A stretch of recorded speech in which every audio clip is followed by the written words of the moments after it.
അറിയാമല്ലോ. നിത്യജീവന്റെ വാഗ്ദത്തം നമുക്ക് തന്ന ഭോഷ്കില്ലാത്ത നമ്മുടെ പരിശുദ്ധ തൃത്വത്തിന് ഞാൻ സ്തോത്രവും ആരാധനയും മഹത്വവും എല്ലാം അർപ്പിക്കുന്നു. അവിടുന്ന് മാത്രമാണല്ലോ അതിനൊക്കെ യോഗ്യനായിരിക്കുന്നത്. സ്തോത്രം. നാം ഇന്ന് വൈകുന്ന സമയത്തും ഇങ്ങനെ കർത്താവിൻ്റെ സന്നിധിയിൽ ഒരുമിച്ച് അടുത്തു വരത്തക്കതുപോലെ നമുക്ക് ആയുസ്, ആരോഗ്യം, സുബോധം, ഭക്തി, വിശ്വാസം എല്ലാം നൽകി നമ്മെ ഇതുവരെ നടത്തി ഇതുവരെ കൊണ്ടുവന്നു. നന്ദിയോടെ ദൈവത്തിന് സ്തോത്രം ചെയ്യുന്നു. കൂടപ്പെട്ടിരിക്കുന്ന എല്ലാ കർത്താവിൻ്റെ ദാസീദാസന്മാർക്കും എല്ലാ വിശുദ്ധന്മാർക്കും ക്രിസ്തീയ വന്ദനങ്ങളെയും അറിയിക്കുന്നു. ദൈവം നമ്മെ കൺമണി പോലെ വീണ്ടും പരിപാലിക്കട്ടെ.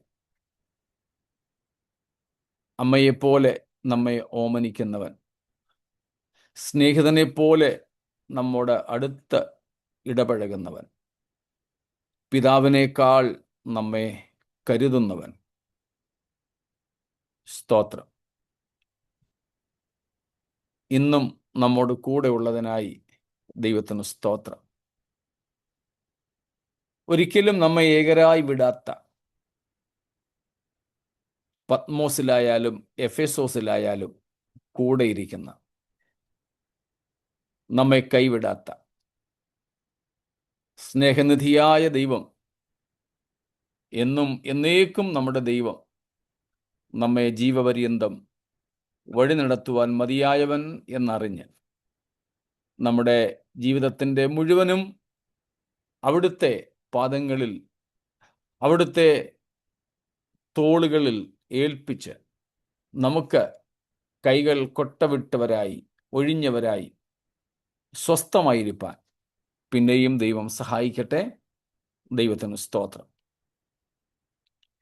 നമ്മൾ ദൈവത്തിൻ്റെ വചനത്തിലേക്ക് തിരിയുകയാണല്ലോ.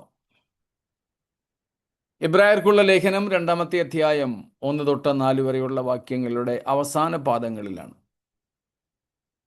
അവിടെ നിന്നും നമുക്ക് മനസ്സിലാക്കുവാൻ ഏറ്റവും ഒടുവിലായിട്ടുണ്ടെന്ന് നമ്മൾ കണ്ടത് കഴിഞ്ഞ ക്ലാസ്സിൽ നമ്മൾ മനസ്സിലാക്കാൻ ശ്രമിച്ചതുമായ കാര്യം, ഇത്ര വലിയ രക്ഷയെ ഗണ്യമാക്കാതെ പോയാൽ എങ്ങനെ തെറ്റിയൊഴിയും എന്ന ഒരു പ്രയോഗമാണ്.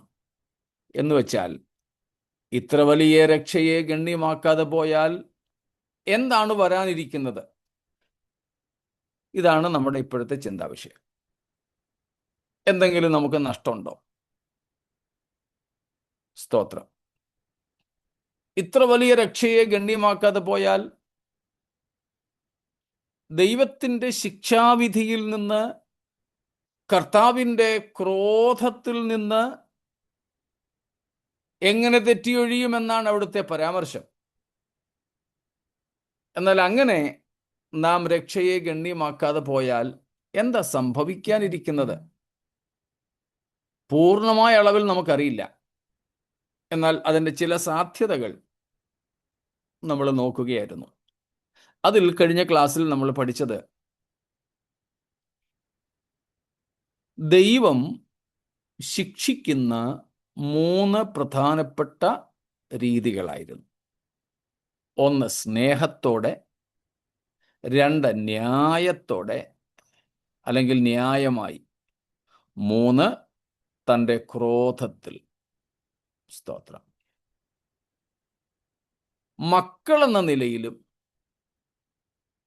മടങ്ങി വരേണം എന്ന ആഗ്രഹത്തിലും ദൈവം ശിക്ഷിക്കുന്ന ശിക്ഷയാണ് സ്നേഹത്തിൽ നൽകുന്ന ബാലശിക്ഷകൾ.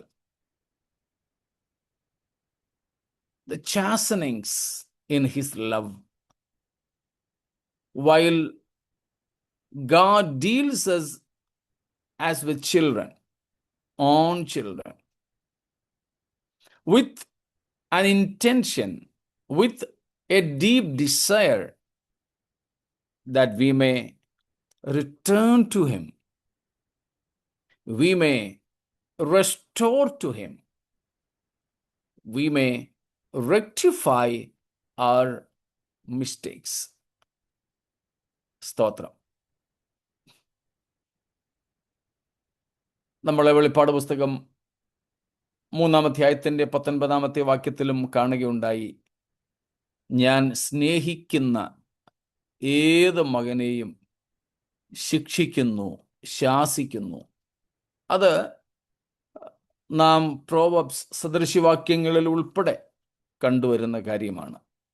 ഇപ്പോൾ നമ്മൾ പഠിക്കുന്ന എബ്രായ ലേഖനം 12-ാം അധ്യായത്തിലും വിശദീകരിച്ചിട്ടുണ്ട്. എന്നാൽ ന്യായത്തോടെയുള്ള അടി ഇസ്രായേലിയ ചരിത്രത്തിൽ നമുക്ക് കാണാം. ന്യായമായിട്ട് ദൈവം അവരെ ശിക്ഷിച്ചത്. പക്ഷേ ദൈവം അവരെ ഉപേക്ഷിച്ച് കളയുന്നില്ല. പക്ഷേ കുറെ നേരത്തേക്ക് മുഖം മറയ്ക്കുന്നുണ്ട്. ആ മുഖം മറയ്ക്കുന്ന സമയങ്ങൾ അതിഘോരമാണ്. പക്ഷെ അതെന്നേക്കുമായിട്ടല്ല. പിന്നെയും ദൈവത്തിന് അവരോട് കരുണ തോന്നും. ഇപ്പോൾ നമ്മളത് ചരിത്രത്തിൽ കണ്ടുകൊണ്ടിരിക്കുന്ന കാര്യമാണ്. സ്തോത്രം. കർത്താവിന് തൻ്റെ ജനത്തോട് മനസ്സലിവ് തോന്നുന്നത്, ദൈവം തൻ്റെ ജനത്തെ ന്യായമായിട്ടടിക്കുന്നത്. സ്തോത്രം. ആ ന്യായമായ അടി പോലും, സ്നേഹത്തിൻ്റെത് അങ്ങനെയാണ്, പിന്നെ ന്യായത്തിൻ്റെത് പറയണ്ടല്ലോ. ഞാൻ പലപ്പോഴും ഓർക്കുന്ന ഒരു കാര്യമാണ് വിലാപഗീതത്തിൽ പ്രവാചകനായ, കണ്ണുനീരിൻ്റെ പ്രവാചകനായ ഇരമ്യാവ് പറയുന്നത്. 3-ാം അധ്യായത്തിലേത് നമ്മൾ കഴിഞ്ഞ ദിവസം കണ്ടിരുന്നു. നാം മുടിഞ്ഞു പോകാതിരിക്കുന്നത് ദൈവത്തിൻ്റെ കരുണയാണെന്ന്. 4:11 എൻ്റെ ഓർമ്മ. അവിടെ എഴുതിയിരിക്കുന്നു, കരുണയുള്ള സ്ത്രീകൾ, അല്ലേ? 4:11 അല്ലേ?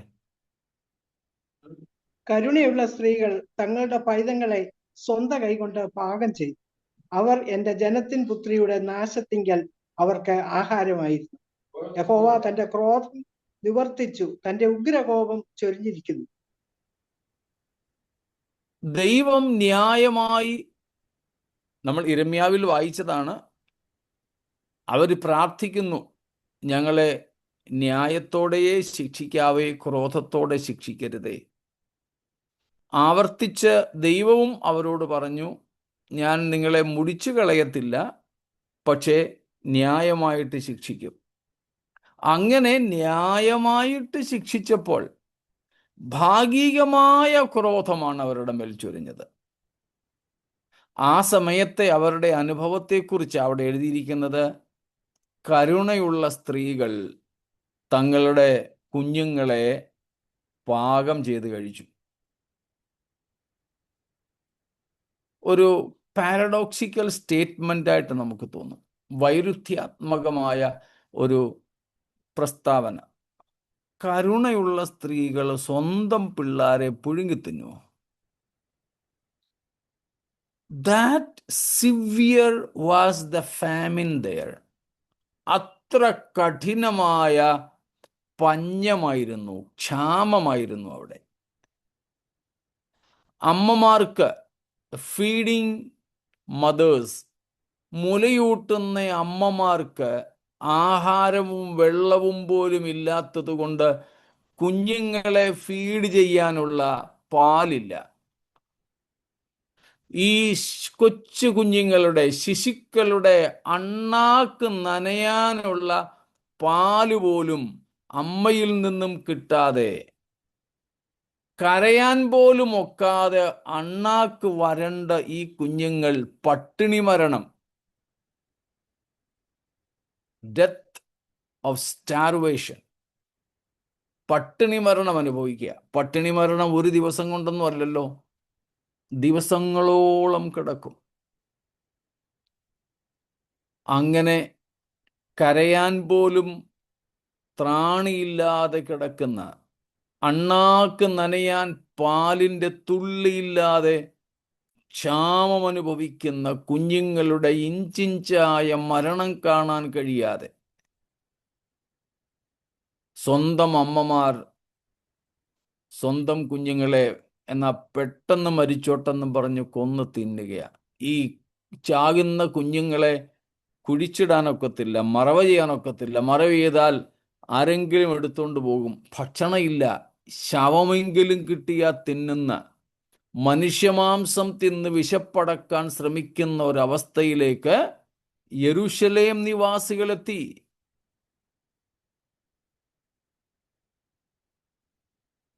ഞാൻ തിന്നില്ലെങ്കിൽ എൻ്റെ കുഞ്ഞുങ്ങളെ വേറെ ആരെങ്കിലും തിന്നും, എന്നാ പിന്നെ ഞാൻ തന്നെ തിന്നേക്കാമെന്ന് വിചാരിച്ച് അമ്മമാർ തിന്നുന്ന അത്ര ഉഗ്രമായ അവസ്ഥയിൽ ശിക്ഷിക്കപ്പെട്ടതിനെ കുറിച്ചും നമ്മൾ വായിക്കുന്നത് അത് ന്യായമായിട്ടുള്ള ശിക്ഷയായിരുന്നു. സ്തോത്രം. എന്നേക്കുമായി അവരെ തള്ളിക്കളയാതെ അല്പസമയത്തേക്ക് മാത്രം ദൈവം മുഖം തിരിച്ച ഒരു സ്ഥിതി.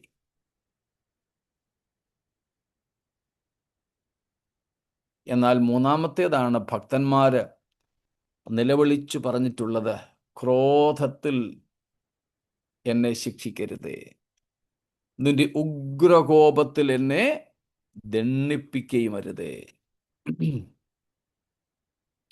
അത് വിവരിക്കാൻ വാക്കുകളില്ല.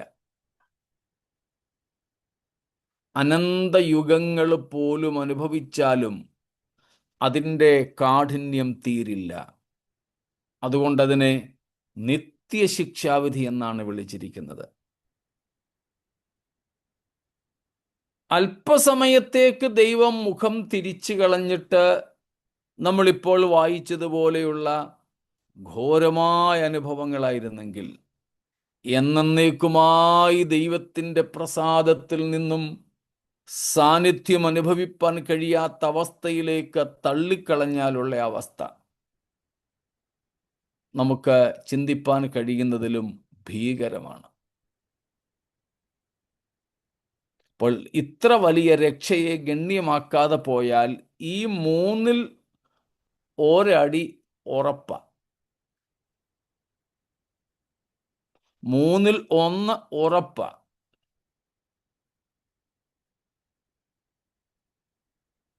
മൂന്നിൽ രണ്ടിനോ ചിലപ്പോൾ മൂന്നിൽ മൂന്നിനുമോ സാധ്യതയുണ്ട്.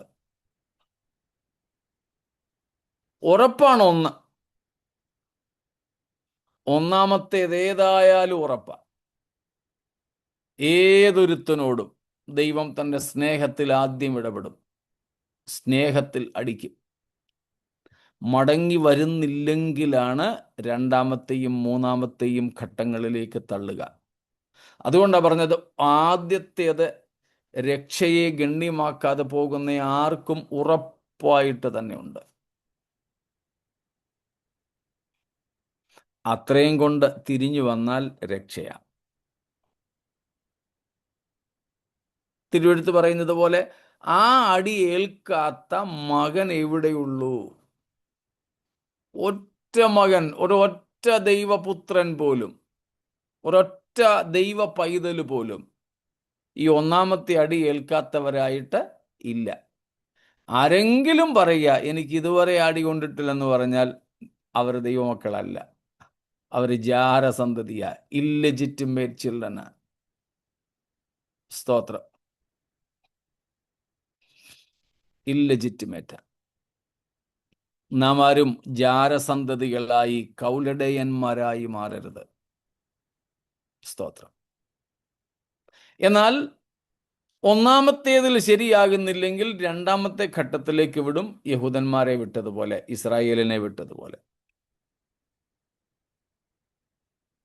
അതിലും ശരിയായില്ലെങ്കിൽ പിന്നെ ഉപേക്ഷണമാണ്. സ്തോത്രം. അപ്പം നമ്മൾ ഈ 3 കാര്യങ്ങളാണ് ചിന്തിച്ചത്. ഇതിൽ എന്തെങ്കിലും ചോദ്യങ്ങൾ ശനിയാഴ്ച നമുക്ക് അവസരമില്ലായിരുന്നല്ലോ, ഉണ്ടെങ്കിൽ ചോദിച്ചാട്ടെ.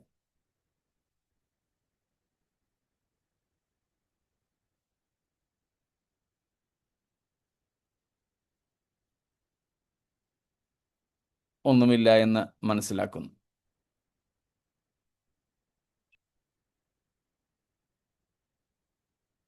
ഈ മൂന്നെണ്ണത്തിൽ കാര്യങ്ങൾ തീർന്നു എന്ന് നമുക്ക് വേണമെങ്കിൽ പറയാം. ഒന്നും കൂടെ ഒന്ന് വിശദീകരിക്കാം. ഇത്ര വലിയ രക്ഷയെ ഗണ്യമാക്കാതെ പോയാൽ എങ്ങനെ തെറ്റി ഒഴിയും? 3ഉം 4ഉം വാക്യങ്ങൾ നമുക്ക് ഒന്നും കൂടെ ഒരു അടിസ്ഥാന ടെക്സ്റ്റായിട്ട് വായിച്ചു കൊണ്ടുപോകാമല്ലോ. എബ്രായർ 2:3-4. കർത്താവ് താൻ പറഞ്ഞു തുടങ്ങിയതും ദൈവം അടയാളങ്ങളാലും അത്ഭുതങ്ങളാലും വിവിധ വീര്യപ്രവർത്തികളാലും തന്റെ ഇഷ്ടപ്രകാരം പരിശുദ്ധാത്മാവിനെ നൽകിക്കൊണ്ടും സാക്ഷി നിന്നതും കേട്ടവർ നമുക്ക് ഉറപ്പിച്ചു തന്നതുമായ ഇത്ര വലിയ രക്ഷയെ ഗണ്യമാക്കാതെ പോയാൽ നാം എങ്ങനെ തെറ്റി ഒഴിയും? സ്തോത്രം. അവിടെ ഒരു ഗ്യാരണ്ടി, ഒരു ഉറപ്പ്. എന്തിൻ്റെ ഉറപ്പാ? അടിയുടെ ഉറപ്പ്, ശിക്ഷയുടെ ഉറപ്പ്. എങ്ങനെ തെറ്റി ഒഴിയും? ഉത്തരം: തെറ്റി ഒഴിയത്തില്ല. ശിക്ഷ കിട്ടാതിരിക്കത്തില്ല. അതുകൊണ്ട് രക്ഷയെ, ഇത്ര വലിയ രക്ഷയെ ഗണ്യമാക്കാതെ പോയാൽ അടിയുറപ്പ്, ഗ്യാരണ്ടിയാണ് അവിടെ. പിന്നെ അതിൻ്റെ തീവ്രത മാത്രം നമുക്കൊന്ന് കണ്ടുപിടിച്ചാൽ മതി. അത് ഓരോരുത്തർക്കും വ്യത്യസ്തമായിരിക്കും. നമ്മളിപ്പോൾ ചിന്തിച്ചതുപോലെ ആദ്യഘട്ടമാണെങ്കിൽ ബാലശിക്ഷ, മടങ്ങി വന്നാൽ തീർന്നു, പിന്നെ അടിയൊന്നുമില്ല. എന്നാൽ ബാലശിക്ഷയാൽ ശരിയായില്ലെങ്കിൽ ന്യായമായുള്ള ശിക്ഷ, അതിലും ശരിയായില്ലെങ്കിൽ പിന്നെ ദൈവം അങ്ങ് തള്ളിക്കളയുക, ഉപേക്ഷിക്കുക. അങ്ങനെയുള്ളവർക്ക് പിന്നെ മടങ്ങി വരവ് ഇല്ല. അതെല്ലാം നമ്മൾ കഴിഞ്ഞ ദിവസങ്ങൾ കണ്ടല്ലോ, ആവർത്തിക്കുന്നില്ല. റോമാലേഖനം 1-ാം അധ്യായം 24-28 വരെയുള്ള വാക്യങ്ങളിൽ നിന്നും നമ്മൾ പല ആവർത്തി ആ കാര്യം കണ്ടിട്ടുണ്ട്. ദൈവം തള്ളിക്കളയുന്ന കേസുകൾ, മടങ്ങി വരാൻ ഒക്കാത്ത അവസ്ഥ, ദൈവം അവർക്ക് കൊടുത്ത മാനസാന്തരത്തിൻ്റെ സമയങ്ങളെ ഉപയോഗിക്കാത്തവർ.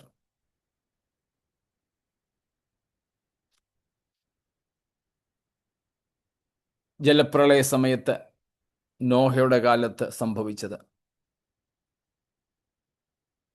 ലോത്തിന്റെ കാലത്ത് സൊദോം ഗോമോറയിൽ സംഭവിച്ചത്, പിന്നെ അവർക്ക് രക്ഷപ്പെടുവാൻ അവസരം ഉണ്ടായിരുന്നില്ല.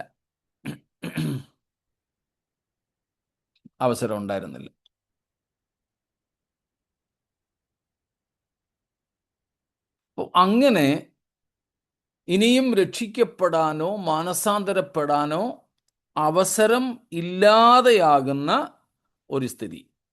സ്തോത്രം. അവസരം ഇല്ലാതെയാകുന്ന ഒരു സ്ഥിതി. അതാണ് 3-ാമത്തെ ഘട്ടം. ദൈവം ഉപേക്ഷിച്ചത്.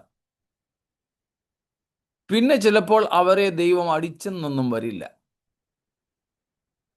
മരണം വരെ അവരങ്ങനെ സ്വതന്ത്രമായിട്ടങ്ങ് ജീവിക്കും, ഇഷ്ടം പോലെ, ദൈവത്തെ വെല്ലുവിളിച്ചുകൊണ്ട്. ദൈവത്തെ വെല്ലുവിളിക്കുമ്പോഴും ദൈവം കേട്ടില്ല എന്നും പറഞ്ഞിരിക്കും. അത് ദൈവം ഉപേക്ഷിച്ച കേസുകളാണ്. ദൈവം വളച്ചതിനെ നമ്മൾ നേരെയാക്കാൻ ശ്രമിക്കരുത്. അങ്ങനെയുള്ളവർക്ക് വേണ്ടി നമ്മൾ പ്രാർത്ഥിക്കുക പോലും അരുത്. അങ്ങനെയുള്ളവർക്ക് വേണ്ടി നമ്മൾ ദൈവസന്നിധിയിൽ ഉത്തരവാദിത്വം ഒന്നും ഏറ്റെടുക്കാൻ പോകണ്ട.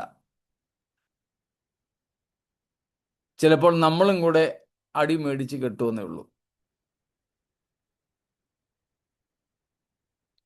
സ്തോത്രം. അത് ചിലപ്പോൾ എങ്ങനെ തിരിച്ചറിയാൻ പറ്റുമെന്ന് നമുക്ക് തോന്നിയേക്കാം. അതിന് ഒന്നാമത്തെ കാര്യം നമ്മൾ ദൈവഹിതം അന്വേഷിക്കുക എന്നത് തന്നെയാണ്.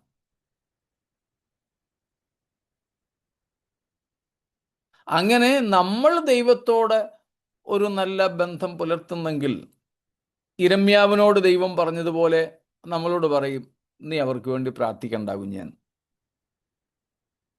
നീ അവർക്ക് വേണ്ടി പ്രാർത്ഥിക്കണ്ട, നീ പ്രാർത്ഥിച്ചാലും ഞാൻ കേൾക്കത്തില്ലെന്ന് കർത്താവ് പറയും. കർത്താവിൻ്റെ വാക്കുകളെ കേൾക്കാതെ പിന്നെയും പോയാലാ ചിലപ്പം എന്നാ പിന്നെ നിനക്കൂടെ ഇരിക്കട്ടെ എന്നും പറഞ്ഞുകൊണ്ട് തമ്പുരാൻ വല്ലതും നമുക്കൂടെ തരുന്നത്. അതിന് പോകണ്ട. അബ്രഹാം ലോത്തിന് വേണ്ടി മധ്യസ്ഥത അണച്ചു. ഏറ്റവും ഒടുവിൽ ഒക്കത്തില്ല എന്നൊരു നില വന്നു. അബ്രഹാം നിർത്തിയല്ലോ അവിടെ. പിന്നെ അയ്യോ കർത്താവ് എന്നും പറഞ്ഞ് നിലവിളിക്കാനൊന്നും പോയില്ല. ദൈവത്തിൻ്റെ മനസ്സ് നമ്മൾ അറിഞ്ഞാൽ നമ്മൾ അതിന് വിധേയപ്പെടുക എന്നേ ഉള്ളൂ. പിന്നെ നമ്മൾ പത്രോസിന്റെ കൂട്ട് ഇടങ്കോലിടാൻ ചെല്ലുകയാണെങ്കിൽ ശാസിച്ച് ദൈവം ഇങ്ങ് വിടും.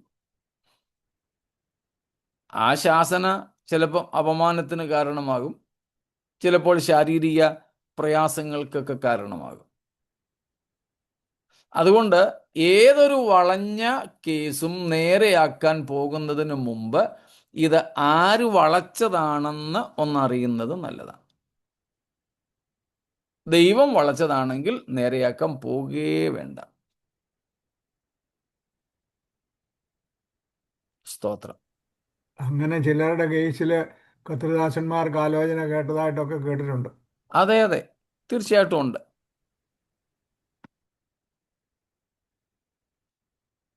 തീർച്ചയായിട്ടും ഉണ്ട്.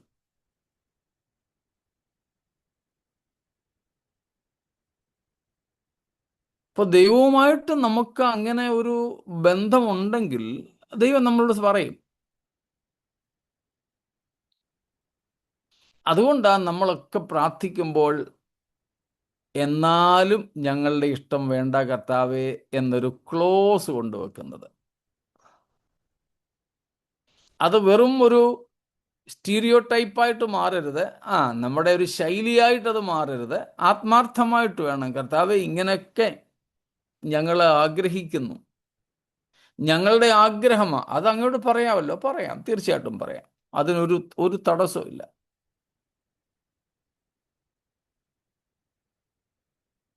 എസ്തേറിന് രാജാവ് പൊൻചെങ്കോല് നീട്ടിയതുപോലെ ദൈവമക്കളായതുകൊണ്ട് നമുക്ക് ദൈവസന്നിധിയിലേക്ക് ചെന്ന് നമ്മുടെ ഹൃദയം മുഴുവനും തുറന്നു പറയാം. നമ്മൾ പറഞ്ഞില്ലേലും ഉള്ളിൽ ഇരിക്കുന്ന അറിയാവുന്ന ഒരു അപ്പനാണ് നമ്മുടേത്. അതുകൊണ്ട് പറയാതെ മറച്ചു വെച്ചിട്ടൊന്നും കാര്യമില്ല. നമുക്ക് തുറന്ന് പറയാം, ഒരു പരാതിയില്ല അതിന്. എന്ത് വേണമെങ്കിലും ദൈവത്തോട് നമുക്ക് പറയാം. ആത്മാർത്ഥത വേണമെന്നേ ഉള്ളൂ ദൈവത്തിന്. സ്തോത്രം. ഇരട്ടത്താപ്പ് നടത്തരുതെന്ന് മാത്രം. പക്ഷെ നമ്മൾ ഏറ്റവും കൂടുതൽ ഈ ഇരട്ടത്താപ്പ് നടത്തുന്നത് പ്രസംഗത്തിലും പ്രാർത്ഥനയിലുമാണ്. ജീവിതത്തിൽ ഇല്ലാത്ത കാര്യങ്ങൾ പ്രസംഗിക്കുകയും ചെയ്യും, പ്രസംഗിക്കുന്ന കാര്യങ്ങൾ അനുവർത്തിക്കാതിരിക്കുകയും ചെയ്യും. പ്രാർത്ഥിക്കും, പക്ഷേ ചുമ്മാതെ ഒരു പ്രാർത്ഥനാ വാചകമായിട്ട് നമ്മൾ ഉരുവിടുന്നതല്ലാതെ ഹൃദയത്തിൽ നിന്നല്ല. സ്തോത്രം. പോട്ടെ, അത് തന്നെ നമുക്ക് ചിന്തിക്കാൻ ഒത്തിരി ദൈർഘ്യമുള്ളൊരു വിഷയമാണ്. അതുകൊണ്ട് അത് അവിടെ അങ്ങ് നിർത്തുന്നു. പക്ഷേ നമുക്കുള്ളു തുറന്ന് ദൈവത്തോട് പറയാം, ആരുടെ വിഷയത്തിലും നമുക്ക് പറയാം. അങ്ങനെ നമ്മൾ ആത്മാർത്ഥതയോടെ ദൈവസന്നിധിയിൽ ചെല്ലുകയാണെങ്കിൽ കർത്താവ് നമ്മളോട് പറയും, മോനെ കാര്യമൊക്കെ ഇങ്ങനെയാണ്. അത് കേൾക്കുമ്പോൾ സങ്കീർത്തനക്കാരൻ പറയുന്നത് പോലെ അമ്മയുടെ പാല് കുടിച്ച് തൃപ്തനായിരിക്കുന്ന മടിയിലിരിക്കുന്ന ഒരു കുഞ്ഞിനെ പോലെ ദൈവസന്നിധിയിൽ നമ്മൾ അന്നേരം ഇരിക്കും. എൻ്റെ പ്രാണൻ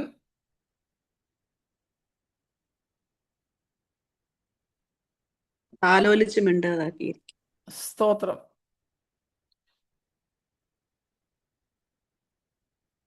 മുലകൂടി മാറിയ അമ്മയുടെ മടിയിൽ തൃപ്തനായിരിക്കുന്ന ഒരു കുഞ്ഞിനെ പോലെ കാര്യങ്ങളൊക്കെ തമ്പുരാൻ പറഞ്ഞ് മനസ്സിലാക്കിയപ്പോൾ ശാന്തമായി.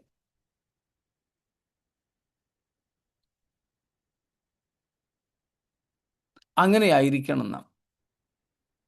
അതുകൊണ്ട് രക്ഷയെ ഗണ്യമാക്കാതെ പോകുന്നവരുടെ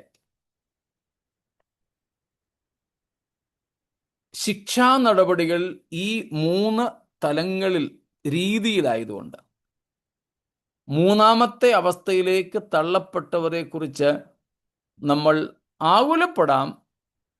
പക്ഷെ നമ്മുടെ അപേക്ഷകൾ ദൈവം കേൾക്കത്തില്ല. ഈവൻ മോശയോട് പോലും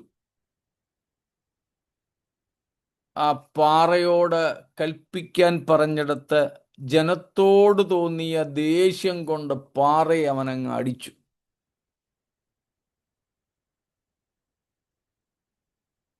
ദൈവം അവനോട് കോപിച്ചു. വാഗ്ദത്ത ഭൂമിയിലേക്ക് പ്രവേശിക്കയില്ല എന്ന് കർത്താവ് സത്യം ചെയ്തു. അതുകൊണ്ട് മോശയും അച്ചാച്ചൻ അഹരോനും ചേച്ചി മിരിയാമും വാഗ്ദത്ത നാട്ടിലെത്തിയില്ല. മോശയ്ക്ക് ആ വിഷയത്തിൽ ഒത്തിരി പ്രയാസം ഉണ്ടായിരുന്നു. ആവർത്തന പുസ്തകത്തിൽ നമ്മൾ വായിക്കുന്നുണ്ട്, ആ വിഷയത്തിൽ പിന്നീടൊരിക്കൽ മോശ ഞാൻ ഒന്ന് പോയി കണ്ടോട്ടെ എന്ന് പറഞ്ഞപ്പോൾ ഈ വിഷയത്തിൽ നീ എന്നോട് മിണ്ടരുതെന്ന് കർത്താവ് ശാസിച്ചു.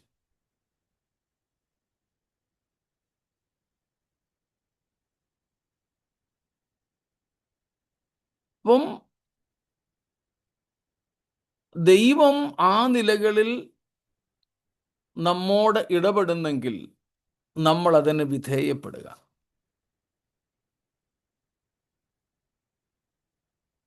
അപ്പോൾ ഇങ്ങനെ 3 തരത്തിലെ ശിക്ഷാരീതികളിൽ ഒന്നാമത്തേത് ഉറപ്പായിട്ടും രക്ഷയെ ഗണ്യമാക്കാതെ പോകുന്ന ആത്മീയ വിഷയങ്ങളിൽ കൊടുക്കേണ്ട പ്രാധാന്യം കൊടുക്കാതെ പോകുന്ന, പ്രാഥമികത നൽകാതെ മറ്റ് വിഷയങ്ങൾക്ക് പ്രാഥമികത നൽകി പോകുന്നവരോട് ദൈവം ഇടപെടും.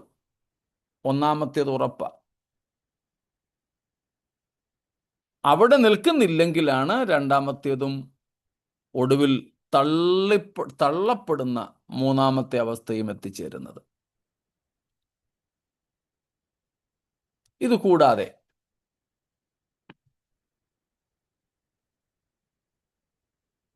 നാം ഈ എബ്രായ ലേഖനത്തിലേക്ക് തന്നെ തിരിയുന്നെങ്കിൽ എബ്രായർ 2:2 പറഞ്ഞതനുസരിച്ച് ദൂതന്മാർ മുഖാന്തരം അരുളി ചെയ്ത വചനം അനുസരിക്കാതെ ലംഘിച്ചവർക്ക് ഓരോ ലംഘനത്തിനും തക്കതായ ശിക്ഷ കൊടുത്തതായി നമ്മൾ അവിടെ വായിക്കുന്നത് തെളിവായി എഴുതി വച്ചിരിക്കുന്നതും കാണാം 3-4 അധ്യായങ്ങളിൽ. മനസ്സിലായോ? എബ്രായർ 2:2 പറഞ്ഞിരിക്കുന്നതിൻ്റെ വിശദീകരണങ്ങൾ എബ്രായ ലേഖനം 3-ാം അധ്യായത്തിലും 4-ാം അധ്യായത്തിലും നമുക്ക് കാണാം.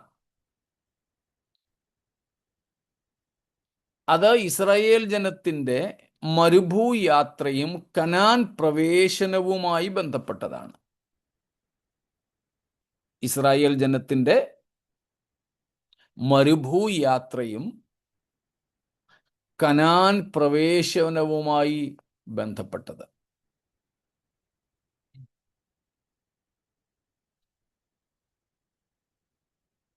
ഒന്ന് തൊട്ട് നമുക്കങ്ങ് പോകാം അവിടെ നിന്ന്.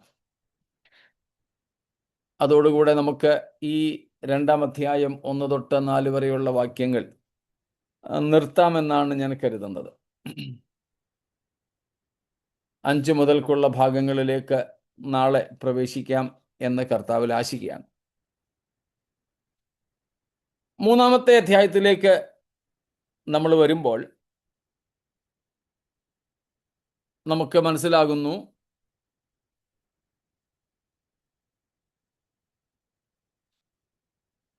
3-ാം അധ്യായത്തിൻ്റെ 7 മുതൽക്കുള്ള വാക്യങ്ങളിൽ നമ്മൾ എന്താ കാണുന്നത്? 7-ാമത്തെ വാക്യം 7ഉം 8ഉം ജസ്റ്റ് ഒന്ന് വായിക്കാം. അതുകൊണ്ട് പരിശുദ്ധാത്മാവ് അരുളി ചെയ്യുന്നത് പോലെ ഇന്ന് നിങ്ങൾ അവന്റെ ശബ്ദം കേൾക്കുന്നു എങ്കിൽ മരുഭൂമിയിൽ വെച്ച് പരീക്ഷാ ദിവസത്തിലെ മത്സരത്തിൽ എന്ന പോലെ നിങ്ങളുടെ ഹൃദയം കഠിനമാക്കരുത്. ഇനി അതിൻ്റെ 11 കൂടെ. അവർ എന്റെ സ്വസ്ഥതയിൽ പ്രവേശിക്കുകയില്ല എന്ന് ഞാൻ എന്റെ ക്രോധത്തിൽ സത്യം ചെയ്തു. സ്തോത്രം. എബ്രായർ 2ന്റെ 2 തൊട്ട് 4 വരെയുള്ള വാക്യാടിസ്ഥാനത്തിൽ ഇസ്രായേലിൻ്റെ ഒരു പാപം, അവർ ചെയ്ത ലംഘനം, അവർ ചെയ്ത അനുസരണക്കേട് എന്തായിരുന്നു? നാം അതിൻ്റെ 8-ാമത്തെ വാക്യത്തിൽ വായിച്ചല്ലോ. അവർ മരുഭൂമിയിൽ വെച്ച് എന്ത് ചെയ്തു? പരീക്ഷിച്ചു, ദൈവത്തെ പരീക്ഷിച്ചു. അവരുടെ ഹൃദയം കഠിനമായി. സ്തോത്രം. 10-ാമത്തെ വാക്യത്തിൽ തെറ്റിപ്പോകുന്ന ഹൃദയമുള്ള ഒരു ജനമായിട്ട് അവർ മാറി. Habitual disobedience and iniquity. It was not once, but they kept on disobeying. They kept on rebellious against God. ഒരിക്കൽ സംഭവിച്ചതല്ല, അത് അവരുടെ സ്വഭാവമായി മാറി. ഭയപ്പെടുന്നു. ആവർത്തിച്ച് ചെയ്യുന്ന പാപം. ഓർമ്മ കാണുമല്ലോ, നമ്മൾ 3-4 പ്രാവശ്യം മുമ്പ് ചിന്തിച്ചിട്ടുള്ള ഒരു കാര്യമുണ്ട്.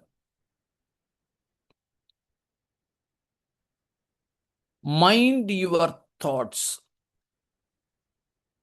they will become your words. Mind your words, they will become your actions.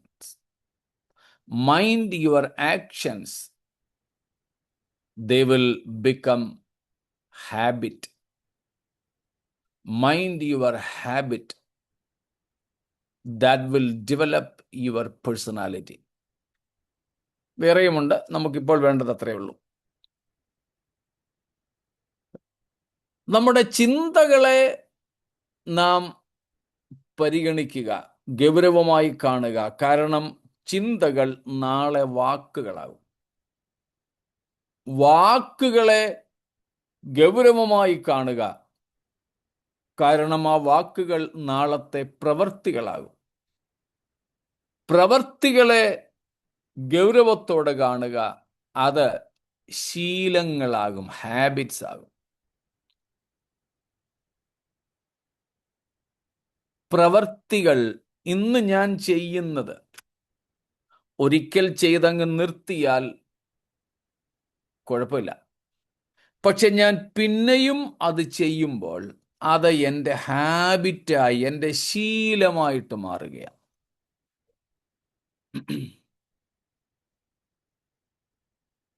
ആ ശീലം അങ്ങനെ ആയാൽ പിന്നെ അതിൽ നിന്നൊരു മോചനം പ്രയാസമാണ്. സാധാരണമായിട്ട് നമുക്ക് ഒരു ചായ കുടിക്കുന്ന, ഒരു കാപ്പി കുടിക്കുന്ന ശീലം, ചിലർക്ക് രാവിലെ എഴുന്നേറ്റാൽ ഒരു കട്ടൻ കാപ്പി വേണം, ബഡ് കോഫി എന്ന് നമ്മളിങ്ങനെ പറയും. കുടിച്ചില്ലെങ്കിൽ ഭയങ്കര അസ്വസ്ഥതയാണ്. ചിലർക്ക് വൈകിട്ട് 4 മണിക്ക് ഒരു ചായ, കുടിച്ചില്ലെങ്കിൽ ഭയങ്കര പ്രയാസമാണ്. ഹാബിറ്റായിപ്പോയി, ശീലമായിപ്പോയി. ഒന്നിൻ്റെയും ശീലങ്ങൾ പാടില്ലെന്നതുകൊണ്ടാണ് പറയുന്നത്. ഒന്നിൻ്റെയും ശീലങ്ങൾ പാടില്ല. ശീലങ്ങളെ മാറ്റാൻ അല്പം പ്രയാസമാണ്. ഇനി അത് സുശീലങ്ങളായാലും ദുശീലങ്ങളായാലും രണ്ടും ശീലമാണ്. ചിലത് സു ആണ്, ചിലത് ദു ആണ്. സുശീലം നല്ല ശീലങ്ങൾ, അത് കുഴപ്പമില്ല. ഇപ്പം രാവിലെ എഴുന്നേറ്റാൽ നമ്മൾ അങ്ങ് ശീലിച്ചൊരു സംഗതിയാണ്. മിക്കവാറും ഒക്കെ ദൈവമക്കൾ ഒരു കോട്ടുമായിട്ട് ഹല്ലേലൂയ. ചിലര് ചർച്ചിൽ യോഗത്തിനിരുന്നും ഹല്ലേലൂയ പറയുമ്പോൾ അറിയാം അവർക്ക് കോട്ടുവാ വന്നത് കൊണ്ട് പറയുന്നത്, ശീലിച്ചു പോയതാ അത്. ഹല്ലേലൂയ പറയുന്നതൊന്നുമല്ല, അത് ദൈവത്തോടുള്ള ഭക്തിയിലും ഒന്നുമല്ല. കോട്ടു വന്നപ്പോൾ അങ്ങനെ അങ്ങ് ശീലിച്ചു. ചിലപ്പോൾ നമ്മൾ കൊച്ചു കുഞ്ഞുങ്ങളെ മുതലേ അങ്ങ് ശീലിപ്പിച്ചു. ചിലപ്പോൾ കൊച്ചു കുഞ്ഞുങ്ങളൊന്ന് തുമ്മി, അപ്പോഴത്തേക്കിനും വല്യപ്പച്ചനും യേശുവേ, അങ്ങനെ അങ്ങ് ശീലമായതുകൊണ്ട് തുമ്മുമ്പോഴും യേശുവേ എന്നും പറഞ്ഞാ തുമ്മുന്നേ.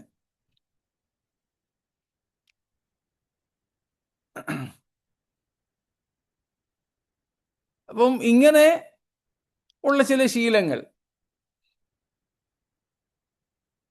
രാവിലെ കിടന്നിട്ട് എഴുന്നേൽക്കുമ്പോൾ സ്തോത്രം യേശുവേ എന്നൊക്കെ പറഞ്ഞുകൊണ്ടങ്ങ് എഴുന്നേക്കും. അത് എന്തുമാത്രം ഹൃദയത്തിൽ നിന്നാണെന്ന് അറിയില്ല. ഹൃദയത്തിൽ നിന്നാണെങ്കിൽ ഇതൊക്കെ നല്ല കാര്യം തന്നെ, കുഴപ്പമില്ല. പക്ഷെ ഇതിലൊന്നും ഇനിയിപ്പം അങ്ങനെ അല്ലെങ്കിലും ദോഷമൊന്നുമില്ല. അതുകൊണ്ട് അതിനെയൊക്കെ വേണമെങ്കിൽ അങ്ങ് സുശീലങ്ങൾ എന്ന് വിളിക്കാന്നേ ഉള്ളൂ.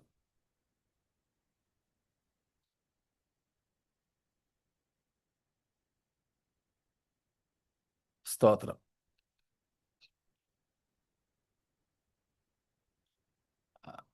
മൈക്ക് ടെസ്റ്റിന് പ്രേക്ഷകരോട് പറയുന്നത് ശീലമൊന്നുമല്ല, അത് ദുശീലമല്ല, ദുശീലം, അത് സുശീലമൊന്നുമല്ല, അത് നമ്മുടെ അജ്ഞതയാണ്. അതുകൊണ്ട് പണ്ടൊരിക്കൽ ഞാൻ പറഞ്ഞത്, ഈ പ്രൈസ് ദി ലോർഡ് എന്ന് പറഞ്ഞാൽ എന്താണെന്ന് ഒരു ക്ലാസ് എടുത്തപ്പോൾ പറഞ്ഞത്, അത് പെന്തക്കോസ്തുകാർ മൈക്ക് ടെസ്റ്റ് ചെയ്യുന്ന ശബ്ദം വാക്കാണെന്ന്. അതിനെ ശീലത്തിൽപ്പെടുത്താനൊക്കത്തില്ല. അപ്പം പറഞ്ഞത്, mind your actions, they will become your habits. Once a habit is made, it is difficult to get rid of it, get out of it. ഒരു ശീലമായാൽ പിന്നെ അതിൽ നിന്നും പുറത്തു വരാൻ അല്പം പ്രയാസമാണ്.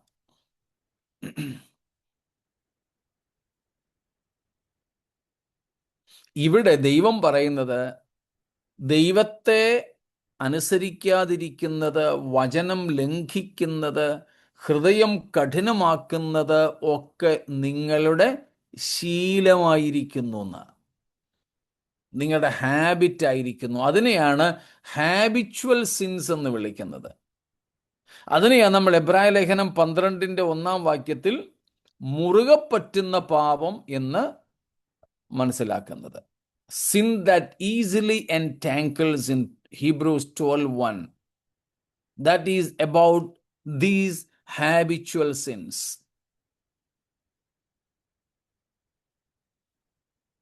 So the sin of Israel,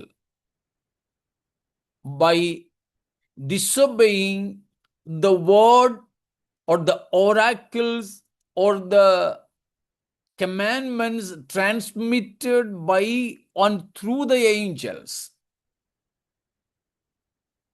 the sin of Israelites against the word that was given by the angels was this habitual sins. And what was the consequence? Verse 11, God vowed, God declared in his wrath that these people will not enter into my rest. എബ്രായർ 2:2 നമ്മൾ കാണുന്ന ദൂതന്മാർ മുഖാന്തരം അരുളി ചെയ്ത വചനത്തിൻ്റെ ലംഘനത്തിനും അനുസരണക്കേടിനും Israel വിധേയപ്പെട്ടപ്പോൾ അവർ ആ പാപം ശീലമായി ചെയ്തുകൊണ്ടേയിരുന്നു. അതുകൊണ്ടാണ് നമ്മൾ 10-ാം വാക്യത്തിൽ വായിച്ചത്, തെറ്റിപ്പോകുന്ന ഹൃദയമുള്ളൊരു ജനം. അതവരുടെ ശീലമായി മാറി.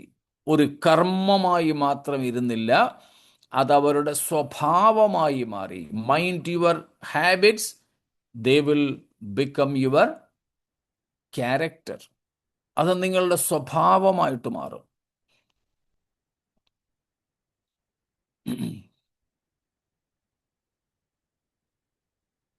അപ്പം സ്വഭാവത്താൽ അല്ലെങ്കിൽ തെറ്റിപ്പോകുന്ന സ്വഭാവമുള്ളവരായിട്ട് ഈ ജനം മാറി. അപ്പോൾ അതിനുള്ള ശിക്ഷ എന്തായിരുന്നു?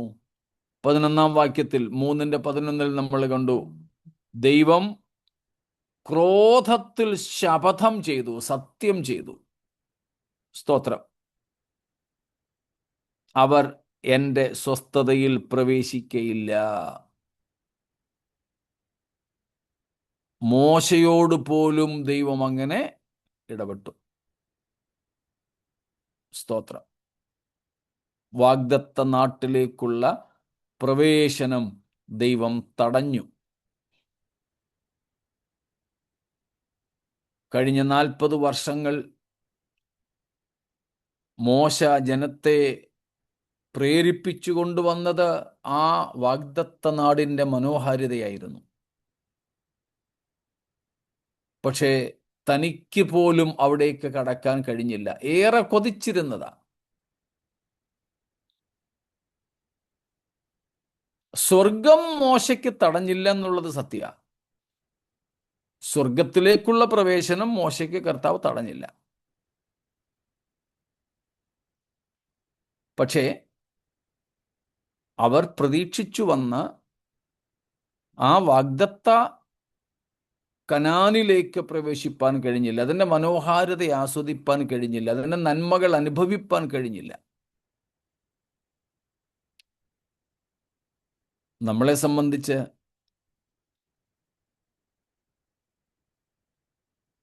നമുക്ക് ലഭിച്ചിരിക്കുന്ന വാഗ്ദത്തം കർത്താവിനോട് കൂടെയുള്ള സ്വസ്ഥതയാണ്. 3-4 അധ്യായങ്ങൾ അതാണ് നമ്മെ പഠിപ്പിക്കുന്നത്.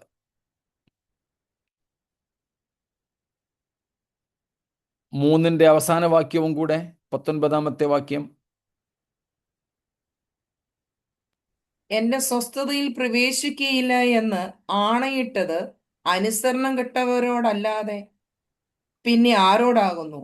ഇങ്ങനെ അവിശ്വാസ നിമിത്തം അവർക്ക് പ്രവേശിപ്പാൻ കഴിഞ്ഞില്ല എന്ന് നാം കാണുന്നു. സ്തോത്രം. ദൈവം അവർക്ക് മുമ്പിൽ വെച്ചിരുന്ന വാഗ്ദത്തം കനാനിലേക്കുള്ള പ്രവേശനമാണ് ആയിരുന്നു. ഒക്കുപ്പൈങ് ദ ലാൻഡ്, വാഗ്ദത്ത ദേശം അവകാശമാക്കുക, വാഗ്ദത്ത നാട്ടിലേക്ക് പ്രവേശിക്കുക.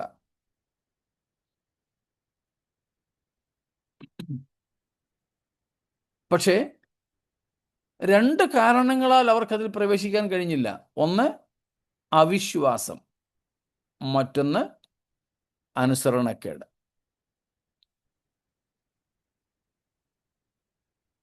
അവിശ്വാസവും അനുസരണക്കേടും. അവിശ്വാസം എന്ന് പറയുന്നത് വാഗ്ദത്ത നാടായ കനാനെ നമുക്ക് അവകാശമാക്കാൻ പറ്റില്ല എന്ന അവരുടെ ചിന്തയായിരുന്നു. Their unbelief or their disbelief was this. Their belief that they could not enter into, or they could not possess the land which was promised to them. That faith in them was their unbelief before God. ഞങ്ങൾക്ക് വാഗ്ദത്തം നൽകപ്പെട്ടിരിക്കുന്ന കനാനെ അവകാശമാക്കാൻ ഞങ്ങൾക്ക് കഴിയില്ല എന്ന് അവര് വിശ്വസിച്ചതാണ് ദൈവമുമ്പാകെ അവരുടെ അവിശ്വാസമായി മാറിയത്. മനസ്സിലായല്ലോ? Confusion ഇല്ലല്ലോ?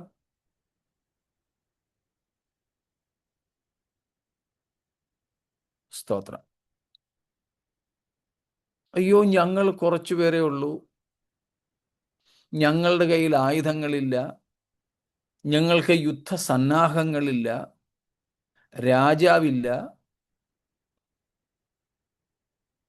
പക്ഷേ ഞങ്ങൾ അവകാശമാക്കാൻ ചെല്ലുന്നു എന്ന് പറയുന്ന ആ നാട്, എന്തൊരു മല്ലന്മാരുള്ള നാടാണ്, ഉയർന്ന കോട്ടകളുള്ള പട്ടണങ്ങളുള്ള നാടാണ്, ഞങ്ങൾക്ക് അവിടെ പ്രവേശിക്കാൻ കഴിയില്ല, ഞങ്ങൾക്കത് അവകാശമാക്കാൻ കഴിയില്ല.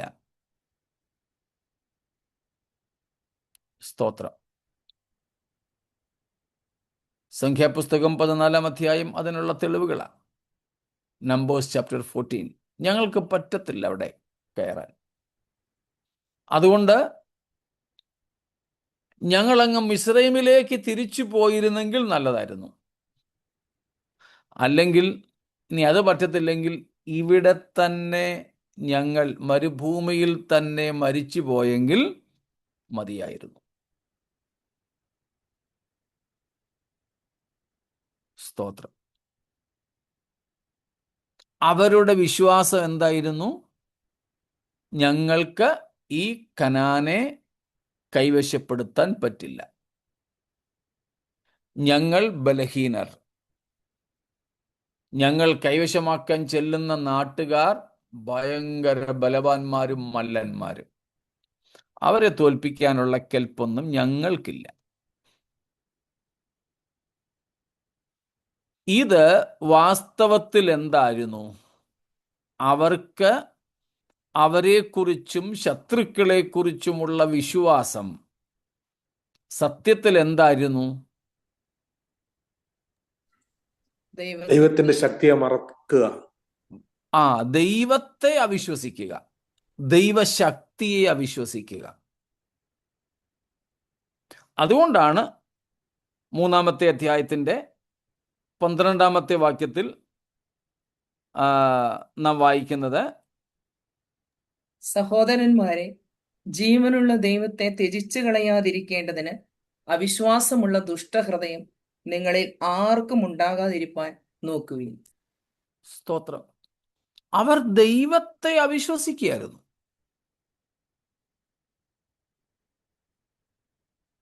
തങ്ങളെ വിശ്വസിച്ചതിൽ കുഴപ്പമില്ല, എനിക്ക് കഴിവില്ല എന്ന് ഞാൻ തിരിച്ചറിയുന്നതിൽ തെറ്റൊന്നുമില്ല, ഞാൻ അപ്രാപ്തനാണെന്ന് ഞാൻ അംഗീകരിക്കുന്നതിൽ തെറ്റൊന്നുമില്ല. പക്ഷേ അതുകൊണ്ട് ദൈവത്തെ അവിശ്വസിക്കുകയും ദൈവത്തെ അവിടെ നിന്നും തള്ളിക്കളയുകയും ചെയ്യുന്നതാണ് പാപം.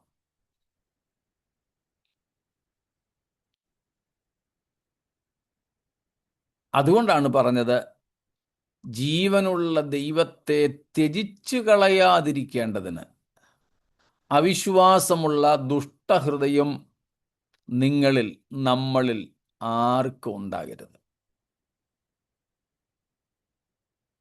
ഇപ്പൊ ശത്രുക്കളെ കുറിച്ച് അവരുടെ വിശ്വാസവും തങ്ങളെപ്പറ്റി തന്നെ അവരുടെ വിശ്വാസവും പ്രതിഫലിച്ചത് ദൈവത്തിലുള്ള അവിശ്വാസമായിട്ടാണ്. ദൈവം ആവർത്തിച്ചു പറഞ്ഞിട്ടും അവർക്ക് വിശ്വസിക്കാൻ പറ്റിയില്ല. അത് അവരുടെ ആഹാര കാര്യത്തിലും വെള്ളത്തിൻ്റെ കാര്യത്തിലും ശത്രുക്കളുടെ കാര്യത്തിലും എല്ലാം അങ്ങനെ തന്നെ. അതൊരിക്കലല്ല, ആവർത്തിച്ചുകൊണ്ടേയിരുന്നു. അതുകൊണ്ട് അവർക്ക് കനാൻ നാടിനെ അവകാശമാക്കണമെന്ന ആഗ്രഹം പോലും ഇല്ലാതെയായി. സ്തോത്രം. ഇന്നും ലോകത്തുള്ള സകല രാജ്യങ്ങളും കൊതിക്കുന്ന ഒരു ഭൂപ്രദേശമാണ് ഇസ്രായേലിന്റെ ഭൂപ്രദേശം. അന്ന് ഇതിനേക്കാളൊക്കെ എത്രയോ മനോഹരമായിരുന്നു. ദൈവം ആ രാജ്യത്തെക്കുറിച്ചുള്ള നല്ല ഒരു ചിത്രം ഇസ്രായേൽ മക്കൾക്ക് കൊടുത്തിട്ടുമുണ്ടായിരുന്നു. പക്ഷേ ഇങ്ങനെയുള്ള അവിശ്വാസം കയറി വന്നപ്പോൾ ആ കനാൻ നാടിൻ്റെ ശ്രേഷ്ഠതയെക്കുറിച്ചുള്ള ആഗ്രഹം ഇവരിൽ ഇല്ലാതെയായി. ഞങ്ങൾക്ക് മിസ്രൈമിലേക്ക് മടങ്ങിപ്പോയാൽ മതിയായിരുന്നു, അല്ലെങ്കിൽ ഈ മണലാരണ്യത്തിൽ, ഈ മരുഭൂമിയിൽ പട്ടുപോയാൽ മതിയായിരുന്നു. കണ്ടോ? അതും കനാൻ നാടിൻ്റെ നന്മ അവർ കണ്ടതിന് ശേഷം. നാം അധ്യായങ്ങൾ എങ്ങനെ വായിക്കുന്നത്? ഒറ്റുനോക്കാൻ പോയവർ, സ്പൈസായിട്ട് പോയവർ അവിടെ നിന്നുള്ള ഭയങ്കര പഴവർഗ്ഗങ്ങളൊക്കെ കൊണ്ടുവന്നു. ഒരിക്കലും അവർക്ക് സ്വപ്നം കാണാൻ കഴിയാത്തതുപോലെ ഫെർട്ടിലിറ്റിയുള്ള, ഫലഭൂയിഷ്ഠതയുള്ള ഒരു ദേശം. അതുകൊണ്ടല്ലേ പാലും തേനും ഒഴുകുന്ന ദേശമെന്ന് വിളിക്കുന്നത്. A land that flows honey and milk. That is the fertility, the abundance of that land. അത്ര മനോഹരമായ നാട് അവർക്ക് സ്വന്തമായി കൊടുക്കുമെന്ന് പറഞ്ഞിട്ടും അതിനെക്കുറിച്ചൊരാഗ്രഹം അവരുടെ ഉള്ളിൽ ഇല്ലാതെയായി. ആ നാടിൻ്റെ ശ്രേഷ്ഠത അവർ കണ്ടു, അനുഭവിച്ചു. അവിടുത്തെ മാതള നാരങ്ങായും അവിടുത്തെ മുന്തിരിക്കൊലയും തുടങ്ങിയുള്ളതൊക്കെ അവിടുന്ന് കൊണ്ടുവന്ന് കഴിച്ചു. എന്നിട്ടും അവർക്ക് ആ നാടിന് വേണ്ടിയുള്ള കൊതി ഇല്ലാതെയായി. ഓ, ഇത് വേണ്ട, ഞങ്ങൾക്ക് ഇവിടങ്ങ് ചത്താൽ മതി, അല്ലെങ്കിൽ ഒന്ന് തിരിച്ചു പോയാൽ മതി. This was their despising God's promise of that new land. Promised land. ഇതുപോലെ വഴിയിലെ ആപത്തുകൾ കണ്ടിട്ട്, താൽക്കാലികമായ പ്രതിസന്ധികളെ കണ്ടിട്ട്, നമ്മുടെ ഉള്ളിലും നമുക്ക് വാഗ്ദത്തം ചെയ്യപ്പെട്ടിരിക്കുന്ന സ്വർഗീയ കനാനിനെ കുറിച്ചുള്ള കാഴ്ചപ്പാട് നമുക്ക് നഷ്ടപ്പെട്ടാൽ, നിത്യതയെക്കുറിച്ചുള്ള കാഴ്ചപ്പാട് നമ്മുടേത് മങ്ങിപ്പോയാൽ, ദൈവത്തോടൊപ്പമുള്ള വാസത്തിന് വേണ്ടി നമ്മുടെ ഉള്ളിൽ ഒരു ആഗ്രഹം, ഒരു കൊതി കുറഞ്ഞു പോയാൽ അത് പാപമാണ്.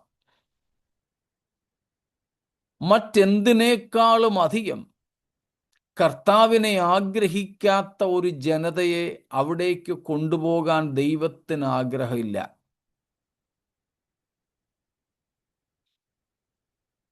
മനസ്സിലായോ? സ്തോത്രം.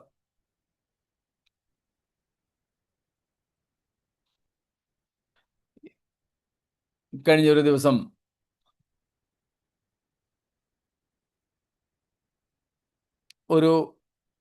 ഒരു പ്രത്യേക കോൺഫറൻസ് നടക്കുക. അപ്പോൾ അവിടെ ചില ഗസ്റ്റുകളുണ്ട്, ചില അതിൻ്റെ ആ സംഘടനയുടെ ലീഡേഴ്സ് ഉണ്ട്. അവർക്ക് വേണ്ടി ഭക്ഷണ ക്രമീകരണം ഒരു പ്രത്യേക സ്ഥലത്ത് ക്രമീകരിച്ചിട്ടുണ്ട്.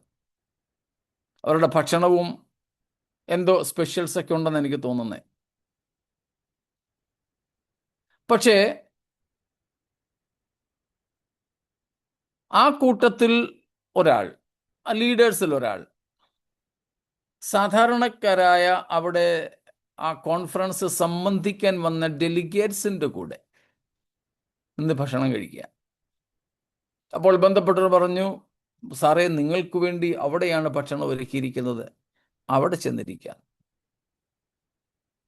അദ്ദേഹം അവിടെ പോയി.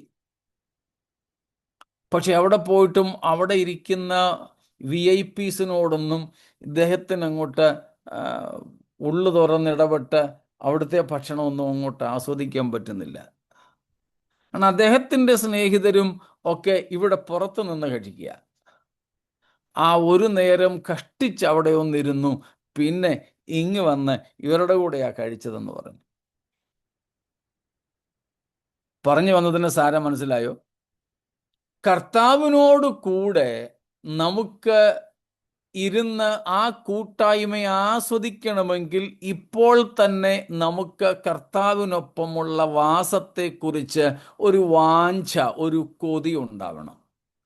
അങ്ങനെ ഒരു കൊതിയില്ലാതെ ഒരുത്തൻ ഇരിക്കുന്നെങ്കിൽ അവനെ തമ്പുരാൻ ഇങ്ങ് വാടാ നീ എന്നും പറഞ്ഞ് അങ്ങോട്ട് കൊണ്ടുപോകത്തില്ലെന്ന്.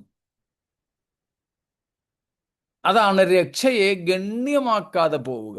അതിനെക്കുറിച്ചുള്ള ആ മൂല്യം, ആ രക്ഷയുടെ മൂല്യം, ആ രക്ഷയിൽ ഏറ്റവും പ്രധാനപ്പെട്ടത് എന്താണെന്ന് നമുക്കറിയാമല്ലോ.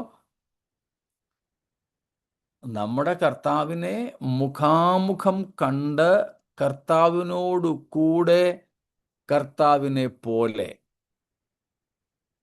കുറഞ്ഞപക്ഷം ഈ 3 കാര്യങ്ങൾ ഈ രക്ഷയെ സംബന്ധിച്ച് മനസ്സിലാക്കിക്കൊള്ളുക. എന്താ? ബിഹോൾഡിങ് the countenance of God face to face, being with him where he is, and therefore being like him. ഈ 3 കാര്യങ്ങളാണ് നമ്മുടെ രക്ഷയുടെ ഏറ്റവും പ്രധാനപ്പെട്ടതായിട്ടുള്ളത്. കർത്താവിനെ തൻ്റെ മഹത്വത്തോടെ മുഖാമുഖം ദർശിക്കുക. 2, അവനോടൊപ്പം നാം ആയിരിക്കുക. അതുകൊണ്ട് തന്നെ നാം കർത്താവിനെ പോലെ ആയിരിക്കുക. ഇതിനു വേണ്ടിയുള്ള വാഞ്ച നമ്മുടെ അകത്ത് അടങ്ങാത്തതായി ഉണ്ടെങ്കിൽ മാത്രമേ അതിനുള്ള ഒരുക്കം നമ്മിൽ സംഭവിക്കൂ. എന്നാൽ ഇതിനു വേണ്ടി ഒരാഗ്രഹമേ നമുക്കില്ലെങ്കിലോ, അങ്ങനെയുള്ളവരെ കൈയും കാലും കെട്ടി സ്വർഗത്തിൽ കൊണ്ടുപോകുന്ന പരിപാടി ദൈവത്തിനില്ല. മോനെ, എവിടെയാണോ നിന്റെ ഹൃദയം ആഗ്രഹിക്കുന്നത് നീ അവിടേക്ക് പോക്കൂ, അത്രേ ഉള്ളൂ. അതുകൊണ്ട് നമുക്കാർക്കും ഈ വാഗ്ദത്തം നിഷേധിക്കപ്പെട്ടു എന്ന് വരാതിരിപ്പാൻ നമുക്ക് ഈ ഇത്ര വലിയ രക്ഷയെ വളരെ ഗണ്യമായി തന്നെ കണ്ടുകൊണ്ട് കർത്താവിനോടൊപ്പമുള്ള വാസത്തിന് വേണ്ടി കൊതിച്ച് നാം പാടുന്നത് പോലെ ഏറെ നാളായി കാൺമാൻ ആശയായി കാത്തിരുന്ന നമ്മുടെ പ്രിയനെ ഒന്ന് കാണാൻ, ആ മുഖാമുഖം കർത്താവിനെ ഒന്ന് കാണാൻ. സ്തോത്രം. കർത്താവിൽ നിന്നും നമ്മൾ കണ്ണു പറിക്കാതെ അവനെ തന്നെ നോക്കിക്കൊണ്ടിരിപ്പാൻ. സ്തോത്രം. ആ വാഞ്ചയോടെ നമുക്ക് മുന്നേറാം. അതിന് ഈ വചനങ്ങൾ മുഖാന്തരങ്ങളാകട്ടെ. ദൈവം നമ്മെ അനുഗ്രഹിക്കുമാറാകട്ടെ.